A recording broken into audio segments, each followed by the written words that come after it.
dad I ever seen. എനിക്ക് വേണ്ടത് എൻ്റെ അപ്പനെയാണ്. യേശു പറഞ്ഞതുപോലെ എൻ്റെ അപ്പന്റെ ഇഷ്ടം ചെയ്ത് അത് പൂർത്തിയാക്കുന്നതാണ് എൻ്റെ ആഹാരം എന്ന് പറഞ്ഞുകൊണ്ട് അപ്പന്റെ അടുക്കലേക്ക് യേശുവെ പോലെ ഒന്നോടിച്ചെല്ലാമോ നിന്റെ ഹൃദയം കൊണ്ട് അപ്പന്റെ അടുക്കലേക്ക്. ഇതാ യേശു പറഞ്ഞ്, മുമ്പേ നീ ഈ ദൈവരാജ്യം, ഈ അപ്പനെ അന്വേഷിക്കുക, അതോട് കൂടെ നിനക്ക് വേണ്ടത് ദൂതന്മാർ അതുമായി നിന്റെ പുറകെ വരികയാ. ഓരോ ദിവസം നിനക്ക് എന്തൊക്കെ തരണമെന്ന് പിതാവ് നിശ്ചയിച്ചാക്കിയിട്ടുണ്ട്. അതുകൊണ്ട് നീ ദിവസത്തെ കുറിച്ച് വിചാരപ്പെടേണ്ട, ഓരോ ദിവസവും നിന്നെ കുറിച്ച് വിചാരപ്പെടും. നീ നിന്റെ അപ്പന്റെ വിചാരത്തിലേക്ക് കടക്കാം.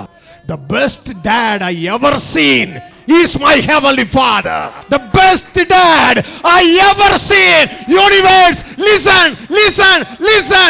The best dad I ever seen is my heavenly Father.